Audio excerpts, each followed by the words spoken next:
Listening to your goals and dreams is our top priority at West Tennessee Bank.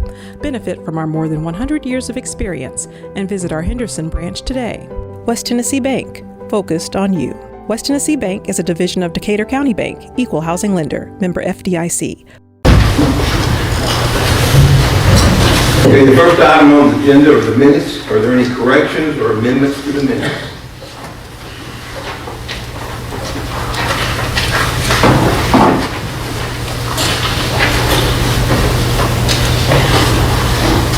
Mayor, I didn't have a question, well, I did have a question, but not about this. What was the final outcome? I read the minutes. I know it was tabled, but what's going on? I missed the meeting about Martin Roof and all the water issue. I will let Jim do that one, because we talked about it, went on for a while, and the city attorney gave us some options where we were, and we tabled it, but I'll let Jim do that one. The city attorney, Jerry Spore, presented some options to the city council if the city did want to consider doing some drainage improvements on private property. That is an extensive, I call it extensive, and could be very expensive situation. Because the situation is, once you start getting on private property doing drainage, it's trying to decide who you do and who you don't. There is an avenue where you can recoup part of your costs, not all of it, through assessing taxes on the properties you improve. But that is a lengthy thing, and there's always questions about it, so property sales or transfers, whether the new owner would have to pay that, etc. So the board left it, it's my understanding, where y'all just sort of wanted to table it and think about it, and maybe actually get over there and see the situation firsthand before making any final decisions. And that's where it was left. Okay. There was no formal action by the board at all. Because yes, if we start fixing drainage issues on private property, then we lined up out the door for Yes, that. we have constant complaints, not exactly like this, but almost like Oh, this, yeah. all over town. It's everywhere. I think the fear was that you go into this when you might do a project where your city's only out 25,000, but you start doing it, the next project is 350,000. I know, it's a slippery slope. Well, I just read all this and I thought, oh, what's going on? Okay. Did we have delegations here about this or We had some delegations from 4th Street. 4th Street? Okay. And I thought I talked to the lady on Marty Loop this week and invited her to come tonight, but because of the weather and everything else, she might have decided not to come. Because I think we left it in the pressure, Jim and Jerry kind of left the pressure. Her situation with people on 4th Street is two property owners. I think Brent's advising the same thing. It's really a civil thing between two property owners. Did somebody change the natural flow of water when they built that subdivision? Well, yeah, there were some things done 20 some odd years ago when the subdivision was built, but the most recent thing was where one of the property owners on 4th Street tried to sort of stop up the ditch at the fence. And that's what's causing the problem with the ladies and the properties on Marty Loop. Okay. So that's what suddenly has changed. Okay. Now, it's always been a problem, because there's just that area over there is just very flat, elevation-wise, and there's a lot of water that goes down through there until it hits a bigger ditch on down behind Tubby Massadill's house. It sort of spreads out in everybody's yard, and it is, a lot of water just goes across those yards. Oh, yeah. And it's just, that's the only place it can go. So it is a problem, but it's not really a problem. I think the city probably needs to get involved. Carter did mention something about three sometimes got in some of the down in drains or something, but we've taken care of that, haven't we? So we've done what we can do on our right of way. Yeah, we've done everything we can do on the right. Yeah, I see that a lot, Carter. I mean, storm drain, and even center of town, they're just clogged up with debris or leaves or sticks or whatever. So before a rain or suspected rain, I think probably you guys ought to really inspect it. I don't know if you break those out or suck those out, but get those things cleaned up. I think that would help everywhere. And while we're at it, I know this is, where's our street sweeper? We still have it. It came out last this week. It did? It did. The street sweeper? Thing goes down the side of the curb and sucks all the dirt in. Okay. Well, good. I haven't seen it in years, and I just don't know if I'm not, what's the schedule for it? We usually do it maybe 1 or 2 times a week, what we usually do. Okay. But it's not designed really to pick up leaves. No. It's It's just general cleaning. it's not gonna help a lot with a lot of the debris, is it? It just make things look nice, and oh, it's been a lot of money downtown, and it's pretty strong and white trash. So, I don't know if you can do anything about anybody's trash, but just other than pick it up, I mean, and of course, it's flood season, winter, then y'all can handle that, but I just was thinking about the street sweeper. I'd like to see it used more often. Well, there's an issue that's always been, it's been this way way before our time, is when we pick up leaves, people rake their leaves, they don't rake them to the edge of their lot, they rake them to the street, which there's no way you get them when you get the rain. Then it stops up your Then it Yeah. stops up all the drain, so it's just, and that's just an issue. I think people think they put the leaves in the street, they'll get picked up quicker. If they put limbs in the street, they get picked up quicker. Well, they're trying not to kill the grass, I think is the This thing. time of year, they. Well, yeah, now, but you know, in the summertime. Yeah, you don't summertime, have the limbs and stuff, but usually the leaves really get us in the wintertime, they get raked in the street, because usually they do it, you get the big rain, and that, they really get those covers messed up. Anyone have any other, if not, I entertain a motion to approve the minutes? Make a motion. Second. Have a motion and a second to approve the minutes. All those in favor signify by aye. Aye. All opposed, signify by no. Motion carries. Next item on the agenda is delegations. Anyone here that would like to address the board at this time on any city business? I noticed it. Oh, I'm sorry, I'll go back there. Okay, at that time, nobody did. I'll go back when I jumped over the counts. I guess I was trying to get by that key. Anybody have any question on any of our counts? If you do, give us a page number and line, please.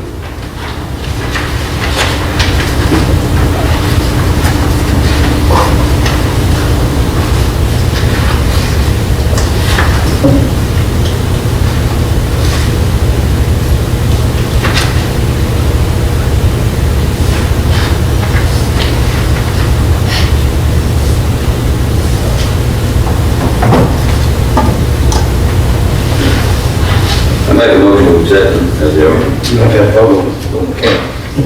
Does anybody have anything on the count? Anyone, any questions? If not, we'll go on to the next item. Item D, consider awarding the bid for the RC Trail project at the Junior Record Memorial Park to the low bidder, McKinney Tree Service Inc. Jim? In your packet, item D, D1 and D2, we received 4 bids on the recreational trail grant project. It's the walking trail up in the trees. The low bidder is McKinsey Tree Service. The bid tab there is attached. The low bid is $295,755, and that bid is just barely over the engineer's estimate. So we're right on budget as far as the budget goes. The budget, I believe, for construction was $294,000 something. So we're very close to budget, which is a very good thing. And the next step is for y'all to accept the low bidder, and we'll move forward with this project as soon as we can. Jim, one question I had was related to the difference in bids, and with them being so much lower, is there any reason to be concerned? Have we got references or anything with McKinsey that? Actually, McKinsey Tree Service, I really didn't know this, but some of the same guys did a lot of the work on the last trail project on the site. Really? They Okay. were sub under the other contractor, Ward Construction, I think did the other one, and they were the main sub. And Dana worked well with them, and Dana even said that she wanted them to get it before the bids were ever open. So and I just want to talk about a tree one of the service. big changes, I never knew they did this kind of work, to be honest. Okay. One of the big differences is the clearing and grubbing. That's all McKinsey does. Yeah. So their price is half on that one line item, half what everybody else's is. They've already got the equipment. They already got all the equipment and everything, they don't have subcontract that. And McKinsey has a subcontractor or partner that is the paving contractor. So So, Okay, between the I feel two a lot of better them. about the bid Now, then. they submitted under McKinsey because of licensing reasons, the other guy was the paving guy.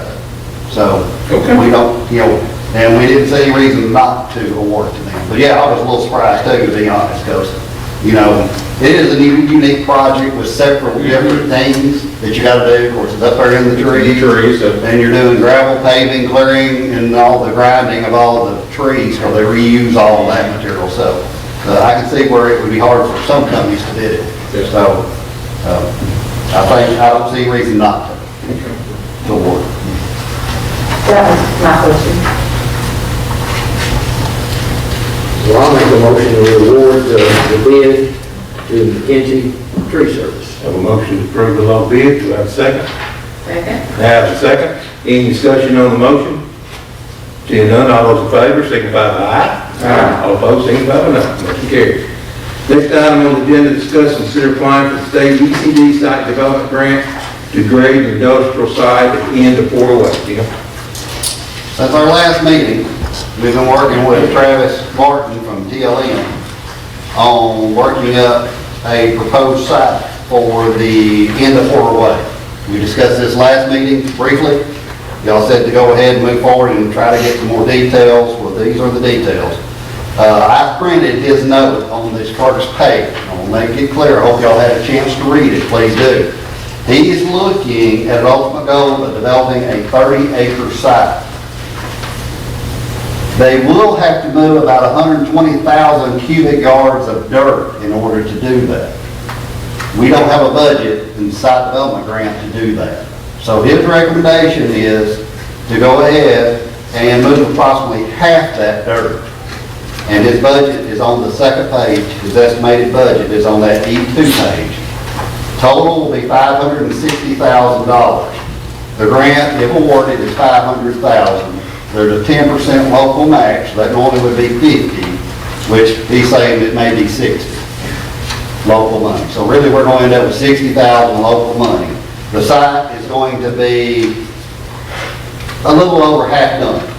So some of these other things in his budget, like the rail study, he's going to try to get where to see if Steve will put a rail spur in there. He's also doing some other testing for the future work and also for a future factory site. And if we get this done in phases, he can be predicting we can get a 200,000 square foot facility on it, which is much bigger than what we ever thought we could get. So, I want you to understand, even if we apply and get this part of the project done, this does not make it complete. It does clear the trees, it gets about half the grading done, and does some of this other work, but it will be very presentable to market. It also gives us a possibility of going back in another phase of site development to ECD again, and maybe get the rest of the money to do the grading. It is a site that already has utilities sitting on it. It's a site that has water adjacent, has gas adjacent. There's a lot of benefits to this site. And the size is much bigger than we ever anticipated. Can we market it as field ready? We can't really, can we? Or how can we market it? I think what they were telling us is, one is it could be the approved site, we call it Certified site. certified site by the Just a state. certified site. We can We get can that. probably get it a certified site by the state. And then the other thing is, if somebody comes in that wants to do that, fast track money, we can apply for immediately for fast track money, which can finish the site. Right. But the utilities, all utilities, water, gas, everything's there. They're adjacent to it. Now, depending on needs of the individual plant, as well as anybody, water flow can be a big deal. Right now, there's a single water line, what is it? 6, I think. 6 It is. to the dead end. Will that supply them or not? That would be the question. That water line may have to be tied back to industrial drive in order to give them the flow they need. I can see that happening. But that would all be looked at during a fast track probably application if we have an actual factory interested and are willing to commit. Of course, you got to commit to that before that happens. But in the meantime, we can still go back for another site development round maybe and actually get the site actually shovel ready, like he's proposed. Yeah. Maybe the next round, in a year from now. Well, at least we can be in the hunt, Yes.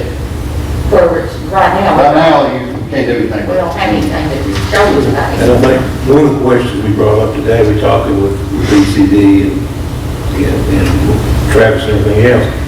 I know it sounds like we're moving a lot of dirt, which we are moving a lot of dirt, but if we go out and buy a piece of property somewhere out here, what's the utility cost going to run us to service that piece of property when the time comes?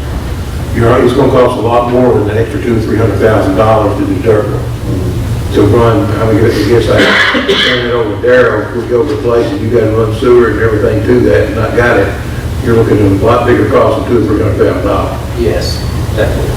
Yeah, this site's got 15-inch sewer at the rear, all the way next to the railroad track, and it's got a 10 or something coming up to the Porter building.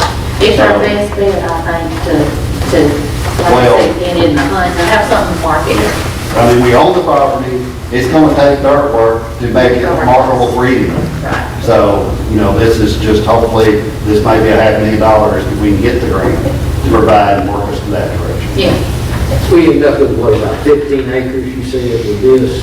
I think, you're talking about, What I'm trying to figure out is, what if somebody came in and didn't need, or didn't want 30 acres? Well, that's the other discussion we had today. If we sit here and decide to invest this and go and try to do a 30-acre site, are you gonna look at somebody coming in and wants just to build a 50,000 square foot building and hire 20 or 30 people? You know, you're gonna spend that, are you really gonna look for that person that's gonna build the 100,000 square foot building above? And I think that's the key. Where you look. And from, another thing, today we talked with EC, we talked with Tracy from ECD.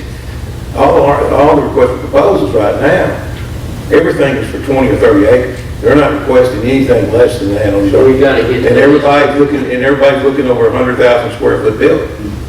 I mean, the main thing you gotta get is at least a minimum of 100,000 square foot pay. Yeah. That's bare minimum. Yeah. Be in the market for anything. And you gotta have a 20-acre minimum site for a certified, Tennessee certified site. And so this site will give us both. And if we get this first phase done, we can go ahead and get it certified the way it says and get on that list. So that will open the Well, that's door. one step, that's what we got to do. That'll open the doors for a lot of things. Well, yeah, if we don't do something now, we got nothing to market. And then another question we talked about today, is we want to do 15 acres, get a 15-acre site ready. The rest of the stuff's wasteland, we'll never be able to use it. So, Go for, yeah. That's what we need to do. So, you know, whether it's after this project's done or after the next one, we do need to be very specialized in who we market it to. In other words, it just won't be there just for anybody that wants, as he says, a 50,000 square foot building. We need to look for something a little bigger than that justifies the site. We need 100,000 square foot. We need 100,000 plus. And then that would give us the option for how many employees then, probably. Doesn't matter. We just All can't. depends on the it individual. depends what they're doing. Yeah. All depends on the individual. If it's labor intense, that's a lot. If it's automated, that's still not that many. Yeah. What's the pleasure of the board? Make a motion that we apply for the state ECD site development grant. I have a motion to apply, do I have a second? Second. I have a second, any discussion on the motion? Seeing none, all those in favor signify by aye. Aye. All opposed signify by no. I tell you that you'll see it again next month, because there'll be an actual resolution that has to go with Resolution, the okay. application. We got All some this letter does tomorrow. is give us a letter of intent, say we're going to apply. The March meeting, we'll have to actually do a resolution, basically saying we're going to provide the local funding and to apply. Does it need to be modified then to say submit a letter of intent? Or you wait? I'll take care of that. Thank Bill you. Jackson. That's okay. That's That's what you basically you're approving is a You letter have of my intent to approval, apply. please modify my motion you need. Okay, next item on the agenda is item F, consider an ordinance to make a failure to evacuate a building upon activation of fire alarm in violation. Chief? We've been having issues with students and Parish Towers not getting out of their room. It's a life safety issue. If they can get out of the rooms and start down the hall, we know they're out of the rooms, we don't have to check. But we're having to go through and check all rooms, make sure everybody's out. If it really is something, like Harris Tower, that's gonna be a big problem. Yeah. And I'm not really wanting to use the right tickets, I just want them to see that it can be done, you know, kind of. The severity Yeah. of the issue. You're really interested in Heritage Tires getting out in the hall so you can do a head count as opposed to making them come down 5 stories without the elevator. Right, we want to know where they're at instead of in the rooms. So if we had to go searching every room and we have a big fire going, we're limited, you know? Yeah. We don't have very many firemen. And we go in there, we're going to have to get them out, get them down to the stairwell, or we might have to search rooms and put the fire on the back burner until we get everybody out. So it's an iffy kind of situation. Some of them can't even hardly walk, so. But I just thought, what I'm wanting this for is to put out a letter to the buildings, and hopefully that does what I need them to do. The building for the university as well as the, Well, it's for the whole town pretty much. It's a life safety, everybody's got to get out.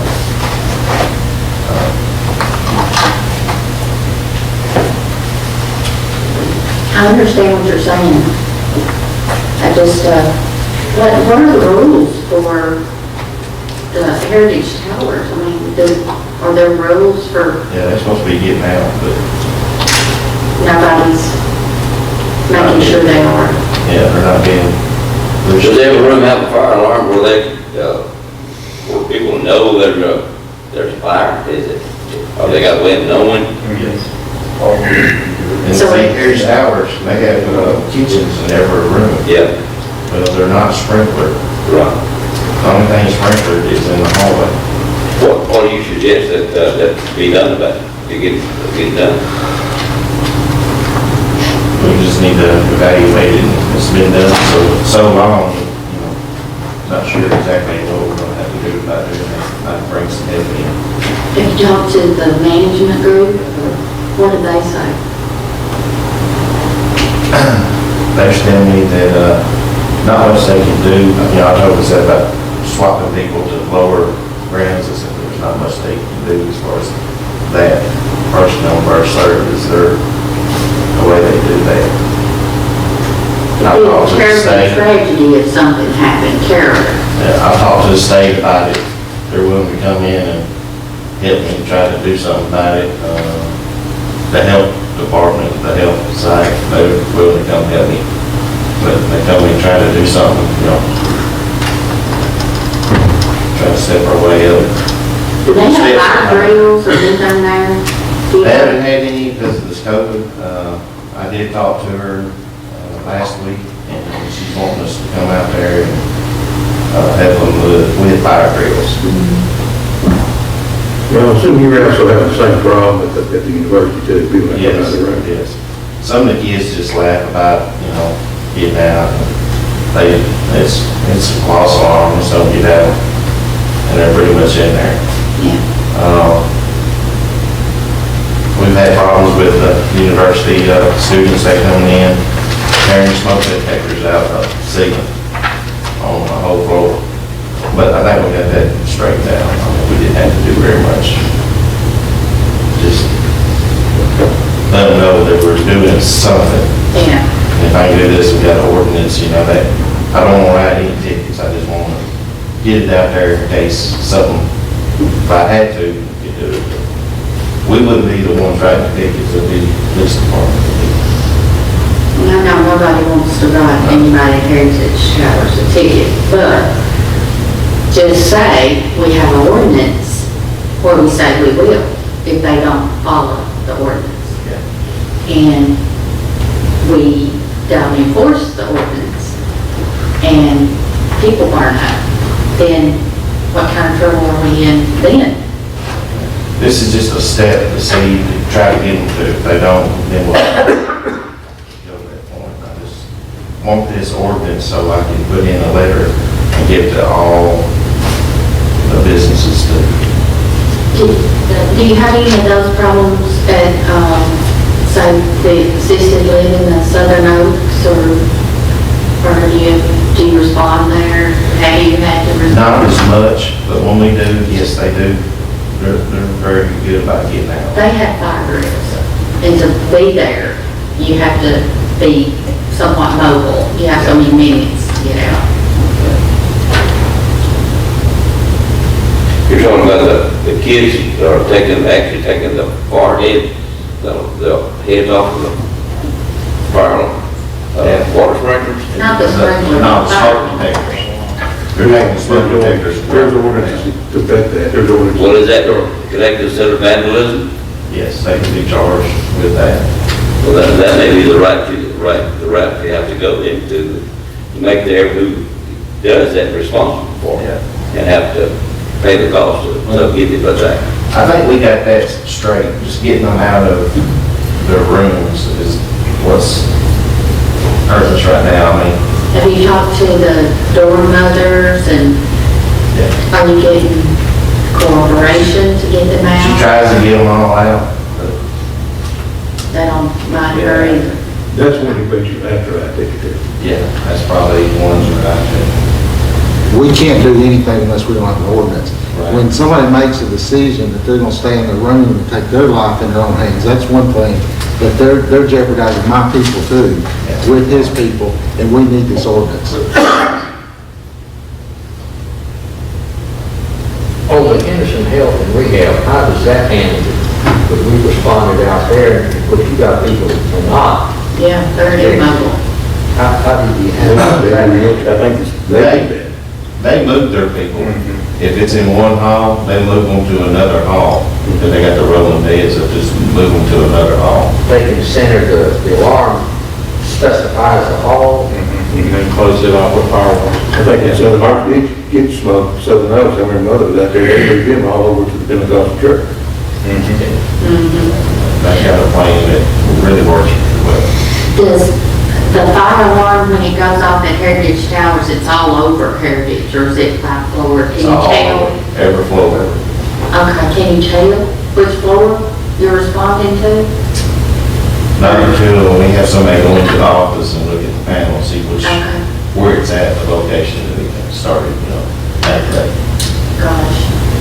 So you're gonna write a warning to begin with? Write a warning? So we have documentation if they've been warned prior? You just get one warning and then next time we're gonna have to issue a citation for the ordinance, correct? Yes. I think that's a very good idea. Yeah. Give them a warning first. Well, I think, I would agree with that, doing the warning, Jacob. One thing I can picture, the police department going to the university, you're gonna catch that one student that's gonna crank up on them pretty good, that he ain't getting. Well, now, this ordinance says the building owner or operator shall be responsible. It doesn't say the tenant. So I don't know how you want to do that. Well, actually, the building owner operator is worded that they have to provide, communicate to the evacuation plan and the mandatory evacuation requirements. But actually, the persons that violate this section are the ones that do not vacate. So you're going to be citing the tenant. Okay, yeah. The resident Okay. is actually who's going to end up the cited. So, this ordinance was sort of sent to impasse, and they sort of went through it too, but it was a little unclear exactly what Gary was asking, who got the citation. And I think the decision was maybe very discussed in depth, and we felt like the only way you can do it is actually to cite the tenant. The tenant's the one that's actually making the decision not to leave. Right. I mean, the building owner can do everything he can, and of course, once again, who's the building owner? Most times it's all corporation, or, there's nobody really to cite there. So the ordinance states that you will, that actually the person violating the section, which means the person that didn't evacuate, is the one that actually did the citation. So it would be the student, or the tenant, or the resident, or whatever. On the privileged housing, Tyler and Woods East, they're separate apartments. But if it goes off, they would have to evacuate everybody. Everybody, yeah. Okay. Everybody has to evacuate in their apartment. Or couldn't the owner himself, even though we have an ordinance, the owner himself have some type of document saying that if you do not evacuate, because it's the owner's place, if you don't evacuate, need to lead to you being, Evicted. evicted or something like that. Sure, there could be an option. You know, because they gotta have something, have some ownership in this too. Because it's a situation that you got a tenant that continuously refuses to leave, we can fine them, but I don't think they should be, able to live with if they're gonna cause everybody else. But isn't that the responsibility of the Woodage Use Heritage Tower, since that's the one we've been talking about? Isn't it their responsibility then to have that in their leases and rather than for us to dictate? Now, you can try and encourage them, but I don't know if that's something that we want to wade into. I think this gives us the teeth that's needed to make sure people get out. And it's not going to take finding 1 or 2 students and 1 or 2 residents in Heritage Towers, and that'll solve your problem for a good while. And then they'll forget. Somebody will have to get fined again. Honestly, once we do this, I don't really see them having an issue. Or we can give them a letter saying that we can do this. And what the consequences will be. I don't know. What's the pleasure of the board? I'll make the motion, we approve the ordinance. A motion to approve the ordinance as written. Is there? As written, do I have a second? Second. I have a second. Any discussion on the ordinance? Seeing none, roll call vote, please. Alderman Phelps, Yes. Alderman Barber, Yes. Alderman Smith, Yes. Alderwoman Butler, Yes. Alderman Rhodes, Yes. Alderman Vance, Yes. all voted in favor. All voting in favor, I can entertain a motion on the second reading. So moved. Have a motion, do I have a second? Second. I have a second. Any discussion? Seeing none, roll call vote. Phelps, Yes. Mr. Barber, Yes. Mr. Smith, Yes. Ms. Butler, Yes. Mr. Rhodes, Yes. Mr. Vance. Yes. All voted in favor. Thank you. Ordinance passes. It might be good to reach out to Wayne Scott at the universities, or even and just let him know what's going on so he can get out in front of it. And maybe inform us, they may even come up with something that if the student gets the ticket, then there's additional problems. I think in order, we just send Scenario. a letter to them, a long action, and you read the ordinance. It's actually the ordinance to send it to Mr. Scott, Vice Scott, and also, and then you'll probably also send it to Dorn. Yeah. So, We don't have a talk with all of them. and just a suggestion is, on Heritage Tower, I honestly think that y'all need to make an appearance in them, as a fire department, and do a group, sit down with them and talk to all of them. And explain why you're doing it, and the reason for it and everything else. But talk to them individually, or I'm sure they have some sessions where you can get several of the residents there and sit down and talk to them and have it, and do it that way, do a preempt thing. Yeah, before you- well, that's our plan. We're trying to get in there to do it. This COVID has put us back. I've been talking to the manager over since October this last year about doing all this. What can we do to make it better? If you would be satisfied for the evacuation fee, just get out in the hall where you can, That way I know they're en route to the, where they need to go to. I know it's gonna take them some time to get where, at the end of the hall. Next item on the agenda is item G, consider installing GPS locator on utility department vehicles. We just have GPSs on all of our vehicles, and, we have time to time when somebody calls, and this will give us ability to timestamp when the truck started rolling toward a location where they may be spilling gas or where they've got a water leak, to the time they actually get on scene. Also, it'll give us the ability for, if we get a gas odor complaint in a residence, say at Bethel Springs, a lot of times during the daytime, we may already have somebody changing charts, doing things, and that'll give us the ability to say, well, okay, this truck is here, this person can do this task, and, we'll go off of what they're doing at the time. Right now, since the other GPSs went out, we don't have that ability. These units are some of the state contract, they're $50 per unit plus a $10 cable, so it's about $60 a unit, and then it'll be $16 a month per vehicle.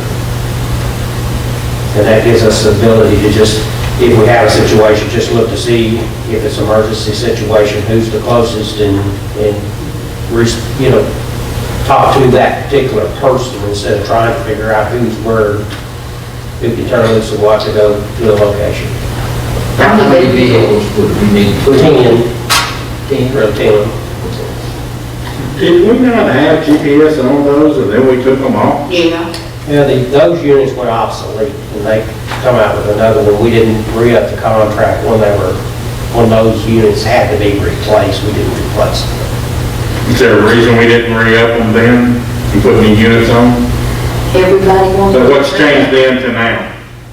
Well, what is, I've always advocated putting them on the utility vehicle, primarily because we've had situations before where somebody has called and said, I've got a burst water line in my house, and, you know, it took somebody 40 minutes to get here or whatever. In reality, we went back and looked, and from the time they called that call in to the time somebody was actually sitting in their driveway, it's more like 5 to 10 minutes. And you had that to show them, and you have those records of things. And so for insurance purposes and things like that, I just think if you're responding to emergencies, if you have as large a service territory as we do, it makes sense to, if you've got a gas odor complaint in a residence at Bethel, if you already got somebody there, instead of scrambling trying to figure out who's where, who's doing what. I know, I look on the map and immediately know that this particular individual is there. I can call that individual and have them respond to that right now. Yeah, it makes sense to have it. So, now the police department, y'all used to have them too, right? Y'all didn't. If you remember, we had them where all the vehicles, and what the board told us at last is usually left it up to the department heads for their department. Okay. So, with the equipment we got in our cars, we can pretty well monitor our cars without them. That's what I was thinking when this came up, that y'all know pretty much without your equipment where everybody is anyway. What about you, Carter? Something I think mine, guys, is generally clean. Yeah, we had them on all the city vehicles at one time. And a lot of departments didn't utilize them very much, just the cost of them. Somewhat got cost prohibitive based on the amount of times that they were looked at and actually utilized. And of course, public works crews right here in the city limits. It's a much smaller service area than, say, the utility department. And I know that's one reason there, and even the police department. You got a smaller area, fire department, you pretty much know where those vehicles are. So you got those vehicles concentrated in a closer area, and it's a little easier to keep track of. Whereas the utility guys and ladies, they're spread out all over 3 counties. And so it is a little harder to keep up and to know and schedule things. And they're willing to utilize the system to get the most benefit out of it. And he was the one that utilized it as much as more than any other department at the time. So Yeah, I remember. I'm not surprised you won't even go back. Decided to do away with them or let them choose or whatever. Darryl did express then that it could be handy for his guys, depending on the situation. And of course, with 10 vehicles, that's not going to cover the entire fleet of utility vehicles. It's going to be the ones though that roll every day. And, you know, these need to track. Well, you wouldn't, you know, like a dump truck and things like that, we had them on back when we had the others, but you're not gonna roll a dump truck to a gas over complaint or whatever. You're gonna keep, you know, equipment you need for certain things. You know, the service truck, the serviceman, the on-call truck, you know, the ones that, the smaller vehicles that we could roll to a location more quickly. Those are the ones we need to know, be able to look at a map and just come in and say, well, okay, this is the closest person there, instead of sending somebody from Glendale to Bethel, and we got somebody already in Bethel. Right. It makes more sense to let that person catch that call while they're there. It's gonna cost us something to do this, but you will get some of it back in the savings of time and. So the gas is somebody running a truck from one side of town to Bethel, well, we've already got one in Bethel, that just doesn't run. I'll make a motion that you go ahead and approve putting the GPS locators on the 10 vehicles that Darryl wants to. A motion to approve the request. seconds, any discussion on the motion? Seeing none, all in favor, signify by aye. Aye. All opposed, signify by no. Motion carries. Next item is consider hiring a part-time intern for the maintenance shop, Jim. We are short one mechanic at the maintenance shop. You know, Chad Newland left the maintenance shop several months ago, and we were trying to figure out exactly how to go about filling that position to make it the best for the city. We came up with a discussion and started thinking about needing somebody that's just sort of entry level, just do a lot of routine maintenance breaks, oil changes, etc. And our vocational school, the automobile trades at the Chester County High School, puts out a good crop of students every year. And so we got thinking about maybe we could just think about hiring one at graduation. Well, we contacted, I believe, the instructor, Mr. Siler. No, James Carter. Carter. I don't know why I had Siler. Anyway, James Carter, and discussed it with him. He said, well, by the way, he says, we've got interns that we need to put in places that can actually work, you know, up to an hour or two a day between now and the time they graduate. And we got to discussing it and talked to the mayor about it, and we felt like this may be something we would want to do. He said he's got a very good candidate that's 18 years old, he's going to be graduating in May, that can come and work at least an hour a day. And we had a discussion around, and we decided we'd probably be able to work him 2 hours a day and go ahead and work him from 2 to 4 every day. Of course, we close at 4, and let him work his internship with us. And then if he is suitable and works out and is interested, we'll consider putting him on full-time when he graduates in that position as a mechanic in the shop. And this intern position is not required to be paid, but because we're asking him to stay an extra hour, and we're asking him to do this, I think the mayor made a recommendation, maybe we pay this young man, I don't know who it is, it may be a man, maybe a woman, I don't know. I never was told that, don't really care. Approximately $12 an hour, I think, in order to give him, I mean, it's 2 hours a day, $12 an hour, $24 a day, and let him work at the shop, see how this works out. If he or she works out, then we can consider putting him on full-time. And of course, the pay scale for entry level in mechanic is higher than what that is, by a couple dollars an hour. And it's my understanding, Mr. Carter highly recommended this person as being responsible, being very capable, and felt like he would be a good fit for this. So, with y'all's approval, we'd like to move forward. He may be able to start as early as Monday. I think it's a great opportunity for us. I think one thing that he's also has, when they graduate high school, he will have some certifications that Should be ASC certified, I think so. I'll make the motion that we hire a part-time intern for the maintenance shop. do a motion. Do we have a second? Second. Have a second. Any discussion on the motion? Seeing none, all those in favor signify by aye. Aye. All opposed, signify by no. Motion carries.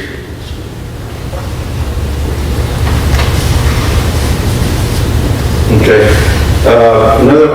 Another business update, recycle truck maintenance issue. Carter, you want to address that, or you want me to?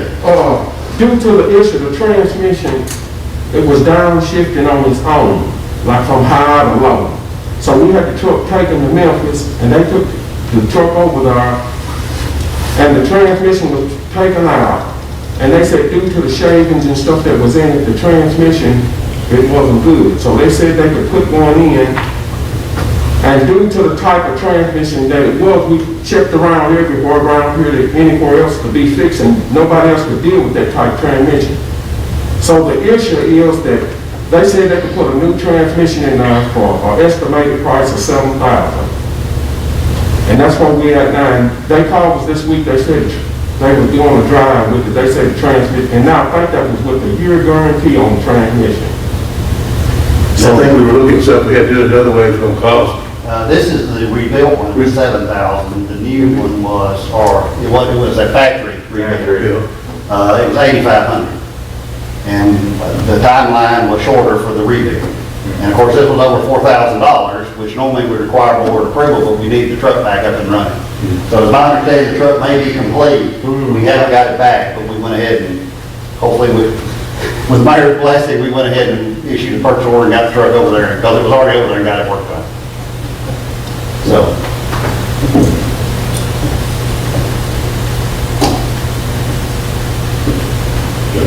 motion on that? Have a motion. Have a motion to approve the emergency repair? I make a motion. Have a motion, do I have a second? Second. Have a second, any discussion on the motion? Seeing none, all those in favor, signify by aye. Aye. All opposed, signify by no. Motion carried. Other item is, the master meter for the water plant.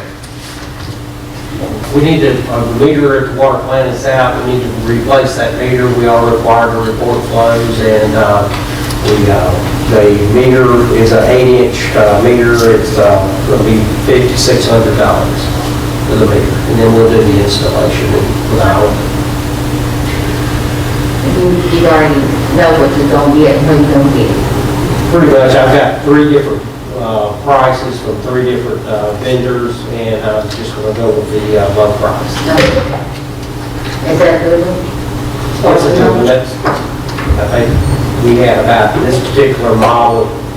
When you look at meters, there's a lot of issues with lane length and out in the upstream, downstream, whatever. We've used these. They have, I think it was like 8 filters at the filters and the water plant jack, and we've got this particular brand of meter on it. We've got a bunch of them like this in water wastewater jacks, and so I'm familiar with the company, familiar with the brand, and I don't see an issue with them, so I don't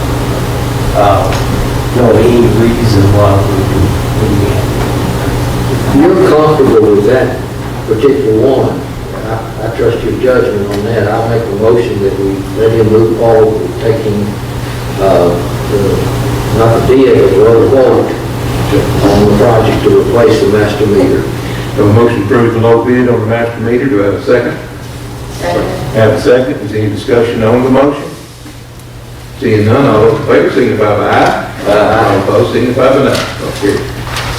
Next item, we've added, COVID leave, you know? Gary reminded me, I had forgotten about it. Back in December, y'all extended our COVID leave, and thank you for that, because several employees have utilized it since then. And basically, in December, y'all approved to continue the 80 hours for employees that have not already used 80 hours of COVID leave that was under the federal rules. And we thought by now the federal government might be doing something to clarify going forward and renewing that federal order. To my knowledge, they haven't done a thing. So it's running out as of tonight. Y'all passed motion to say let it run to the February meeting, and then y'all would make a decision again. So I think what we're asking you to do is continue to extend that for employees that have not had to utilize it. And y'all can set a deadline whenever y'all feel comfortable doing that. Well, we're still having cases. I noticed we had 18 new cases the other day. Yeah, we're still having cases. Just begun. We've had, well, Brett just been back about a week, I think, utilized it. So, yeah, we've had several employees that's had to utilize it since y'all, the original law, federal law, expired December 31st. And this is for individuals that have not used it. Yes. Individuals that have not used it thus far. And this can be for quarantine, or it can be for actually being sick, either one. I'm comfortable with extending it, further, 2 months, 3 months. That's what I'm saying, I'll make a motion for 90 days extension on it. Then we don't have to revisit every single month we turn around. You go 9 days to the next, Well, make it the next, that we'd be May or. Whatever the next meeting, so Be the May to the May meeting. have a motion extended to the May meeting and reevaluating the May meeting. Do I have a second? Second. Have a second, any discussion on the motion? Seeing none, all those in favor, signify by aye. Aye. All opposed, signify, motion carries. Thank y'all for that. Thank you. Chief? I'm just gonna make you aware that yesterday morning, we ran a search warrant. It was a lot of hard work, a lot of man hours with a joint investigation with Metro Narcotics out of Jackson and the Sheriff's Office here. We hit 2 residents here in the city, and it was really major players. And I think a lot of money and drugs were got. I just want to thank my guys publicly for the hard work they did. Good job. Everybody say, y'all all say, that's the main thing. That is a drug fund. Yeah. No, sorry. The vibratory plow came in, the Vermeer, that's got the trencher and the plow. We've had one pretty day that we ran 2 services with it. And so, and then the other service truck that we've got ordered, the other, is supposed to be here sometime later next week. The only thing I had, we did get our cross-traffic signs up on Hill and on Speed. I saw that. It helps. I passed out a letter to everybody, just inviting y'all to the fire station. We're glad to see y'all, come by and just talk with us. If you have any questions, just ask us. Thank you for the station. Jim? Thank you. I only have one question, that's for Jim. Of course, we're coming up, this site, our part of it, 60,000. Where's that coming from exactly? Refresh my memory, because I can't remember. Well, of course, it will be in the following year budget, even when we get funded, so it will be something you'll budget next year, and it'll just have to come from fund balance, just like anything like that would. But it will be, it'll be in next year's budget. So you don't have to worry about finding it tonight. Okay, good deal. No, I'm just glad to be here and back in the land of the living. Jason? Hey, Mr. Greg, how are we doing on our SOPs? SOPs, we're still working on them. It's probably gonna be a little while before we get the other 3. But they already worked on pretty Yes. regular. Yes, they're being worked on pretty much every day. Just wanted to check with you, make sure, we're making progress on it. And, Gary, Tim, kudos for first of all. I was reading about it, really great, so that's all I got. Okay, budget. Jim, give me a time frame you're going to meet with the department head. I plan on trying to meet with all the department heads, myself and Alicia, probably before the end of this month. And then probably the first time we'll try to get together with the board and the department heads will be after the March meeting. So it'll be about a little over a month. Next month, March meeting, I think is on the 11th. Yes. So we'll have like 2.5 weeks toward the end of March. And we'll try to set a date at the March meeting to come together with the department heads. And it's up to y'all how many y'all want to deal with in one night. That's a lot to cover if you try to cover all the departments in one night. So if y'all want to split it up into a couple nights, and we would like to have the final budget ready to present for the first reading at the May board meeting. And then the second reading will be the June meeting. The comptrollers are pushing governments harder and harder to make sure they have everything done by June 30, and they want it to them by within 10 days after that. I mean, they've gotten almost a little ridiculous about it. But neither here nor there. If we wait till the June meeting to have the first reading, unless everybody's there and it's unanimous, then we may not get it done without calling a special session. So on the way to calling the special session is to go ahead and start in May at the May meeting. So in order to do that, we will make y'all comfortable with what's being presented sometime in April. So that'll give us March and April to get all the votes worked out, and that way y'all can see the final copy and have all the figures.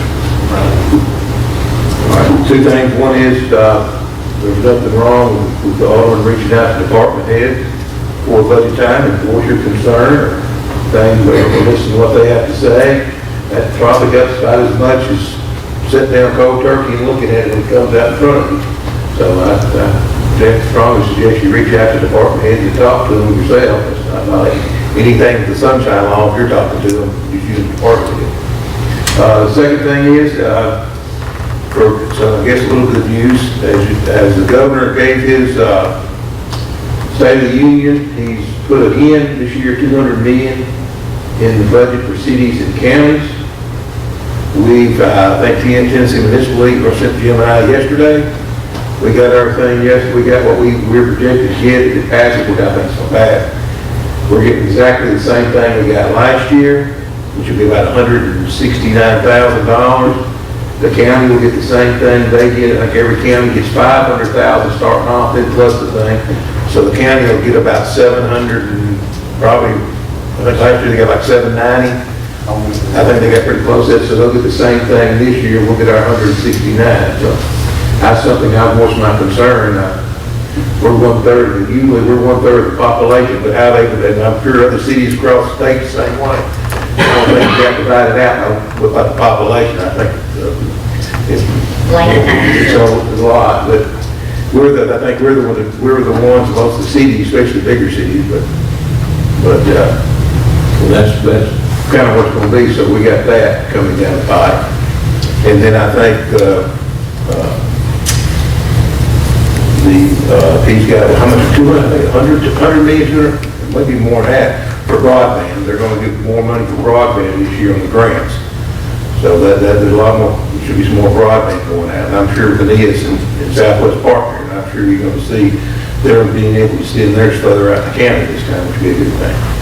So one thing that I, we did a little planning and stuff, I could see the 169,000 going to some of those one time, because if I remember right, the previous time, the money had to be one-time, non-recurring expenses. Right. And they still going to, the stipulations are still with it. Those first initial remember last time they turned it loose and kind of do what we wanted to with it.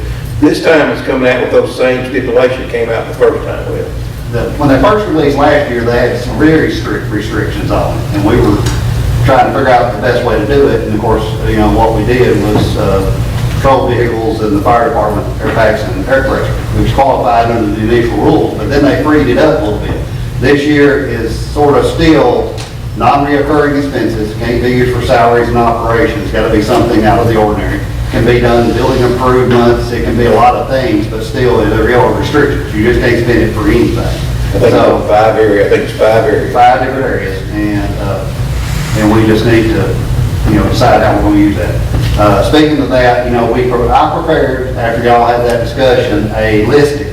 This is all this is a listing.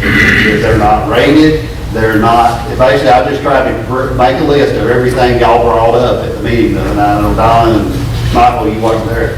And I think I handed out some copies tonight. Anybody that didn't get one, let me know.